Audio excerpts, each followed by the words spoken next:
안녕하세요. 하투트레이드 BK입니다. 이제 이더리움도 ETF가 승인이 되었어요. 혹시 이더리움 ETF 승인이 됐다는 기사를 보고 바로 매수를 들어가지는 않으셨나요? 그렇다면 왜 지금 안 오르고 오르락내리락 하는지 불안하고 그러실 겁니다. 오늘은 이런 대형 호재가 승인이 되었는데도 불구하고 왜 우리의 기대와 다르게 떡상을 하지 않는지, 그리고 우리는 어떤 식으로 매매를 해야 되는지 이 부분에 대해서 이야기를 해보려고 해요. 끝까지 보고 나시면은 왜 이런 뉴스 매매가 의미가 없는지를 알게 되실 겁니다. 그러면 시작할게요. ETF가 승인이 된 거는 올해부터죠. 비트코인 ETF가 수차례나 승인이 거절나다가 드디어 올해 승인이 났고, 지금 보시는 것처럼 비트코인은 1억 원 언저까지 올라갔다가 지금 67,300불쯤에서 왔다리 갔다리 하는 것을 볼 수 있습니다. 하지만 그 과정이 쉬웠냐? 결코 그렇진 않았어요. 이때도 분명히 곡소리가 많이 들렸습니다. 몇 달 전이니까 기억하시는 분들도 분명히 있을 거예요. ETF가 언제 승인이 되었죠? 이때 승인이 되었습니다. 비트코인이 ETF 승인이 된다 라는 기대감 속에 엄청나게 상승을 많이 했었죠. 그런데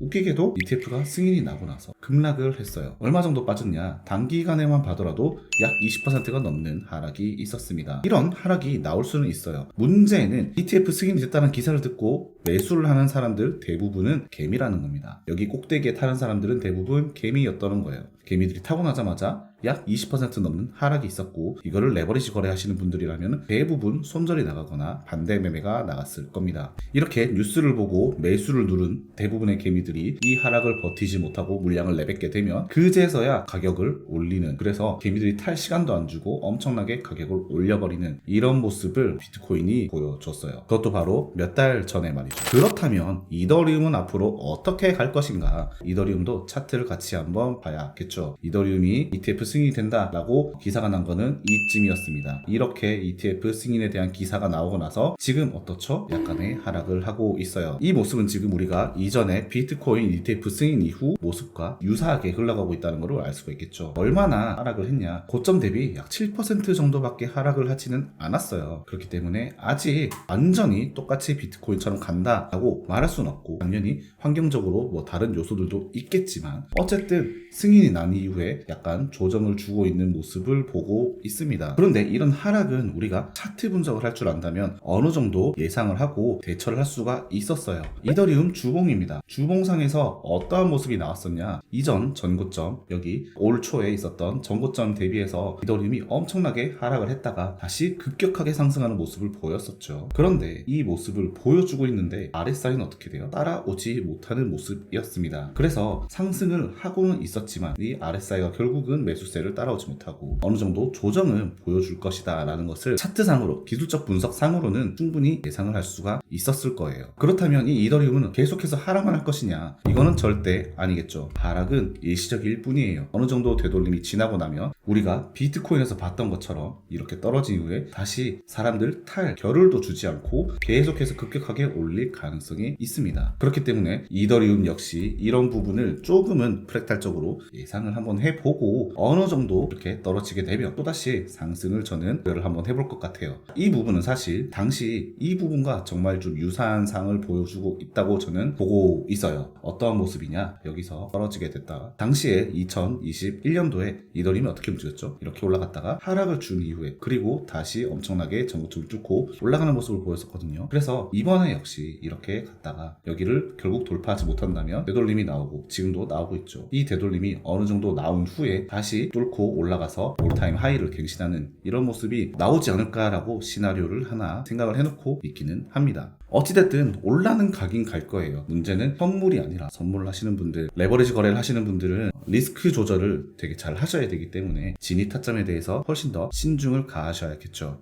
그렇기 때문에 레버리지 거래를 하시는 분들은 조금 더 디테일한 매수 타점을 잡는 데 노력을 기울이셔야 할 겁니다. 어찌됐든 큰 그림상으로 보게 되면은 상당히 열려있는 모습이라고 저는 생각을 해요. 언제 올라가느냐의 문제인 거지 올라가기는 갈 거다라는 제 생각에는 변함이 없어요. 게다가 이번 이번에 이더리움이 보여준 이 상승세로 봤을 때는 여전히 비트코인 다음 넘버 2는 이더리움이다 라는 것을 확실히 좀 보여줬던 그런 상승이었던 것 같아요. 그러면 우리는 이 다음 액션도 준비를 해야 됩니다. 이런 분석을 했다면 그 다음 턴의 생각도 할 줄 알아야 돼요. 뭐냐, 이더리움만 가지고 매매를 하는 게 아니라 이더리움과 관련된 알트코인 쪽도 공부를 한번 해보고 포트폴리오를 구상을 해보는 거죠. 센스 있는 분들이라면 이 정도 생각은 다들 하셨을 거예요. 그렇다면 이더리움과 관련된 알트코인들은 뭐가 있을까요? 가장 먼저 생각나는 것은 바로 이더 레이어 2죠. 레이어 2 계열의 알트코인들은 어떤 것들이 있나 한번 보자면 폴리곤이라던가 아비트럼, 그 다음에 멘틀, 이뮤터블, 옵티미즘 등등 엄청나게 많이 있는 것을 알 수가 있습니다. 이런 카테고리 정리는 내가 일일이 찾아보는 게 아니라 코인마켓캡에 들어가서 카테고리만 내가 검색을 해도 대략적인 코인들은 다 나오거든요. 우리 돈을 벌려고 하는데 이 정도 관심은 무조건 가져야겠죠. 이전 영상에서도 코인마켓캡을 통해서 이렇게 알트 공부를 많이 해보라고 제가 수없이 말씀을 드렸어요. 그렇기 때문에 레이어 2 계열이라고 하면은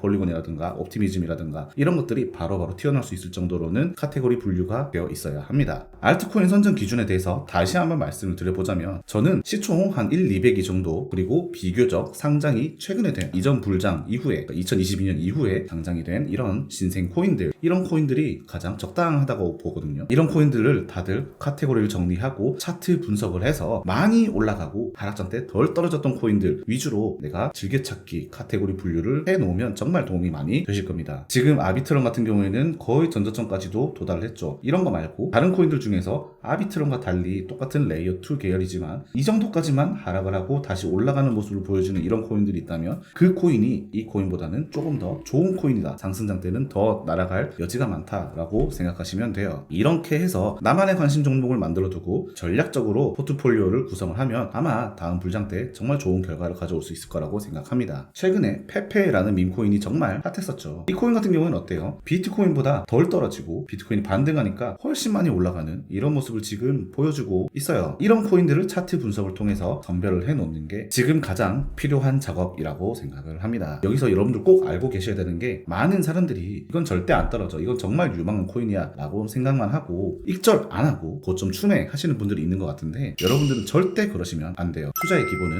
저평가 때 사서 고평가 때 파는 겁니다. 이제 보시는 것과 같이 이더리움 ETF까지 승인이 되었기 때문에 앞으로 더 많은 알트코인들이 ETF에 도전할 겁니다. 코인리스트에서 나온 이제 기사만 보더라도 당장 솔라나, 리플 같은 기타 암호화폐들도 이제 논의 가능성이 있다라고 하는 것처럼 다음 주자가 어떤 것인지도 우리가 확인을 한번 해볼 필요가 있어요. 그러면 이 코인들에 관한 섹터를 또 정리해보면서 다가올 미래에 또 어떤 코인들이 올라갈지 카테고리를 또 분류를 하고 포트폴리오를 짜야겠죠. 솔직히 20개 정도의 코인들 리스트만 정리를 해서 포트폴리오를 제대로 구성해 놓는다면 그 중에 한두 개만 걸려도 우리는 시드가 폭발적으로 늘어날 겁니다. KB자산운용에서 나왔던 자료들인데요. 버크셔 해서웨이, 워렌 버핏이죠. 워렌 버핏이 지금까지 정말 많은 주식들을 포트폴리오로 담았을 겁니다. 그리고 그 중에서 성공한 종목들, 그게 사실 몇 개 안 되거든요. 예를 들면 애플이라든가 코카콜라라든가 뱅크 오브 아메리카 또는 아메리칸 익스프레스, 이런 정말 많은 주식들 중에서 한두 개 또는 세네 개 정도의 포트폴리오가 완전 떡상을 하면서 결국 지금의 버크셔 해서웨이, 워렌 버핏이 있게 된 거거든요. 그만큼 손에 꼽는 종목들이 초대박을 터뜨리면서 지금의 명성을 떨치고 있는 것처럼 가능성 있는 다양한 포트폴리오를 준비해놓고 그 중에서 한두 개 또는 세네 개 정도의 종목들이 초대박을 치게 되면 자산이 급격하게 불어나는 것, 그것이 바로 포트폴리오의 힘입니다. 앞으로 우리에게도 분명히 기회가 있을 거예요. 포트폴리오만 잘 준비를 해놓는다면요. 그러니까 우리 모두 다들 열심히 공부하고 앞으로 분명히 상승장은 올 겁니다. 그렇기 때문에 다음 상승장, 다음 불장 때 모두들 파이팅 하시기 바라겠습니다. 시청해주셔서 감사합니다.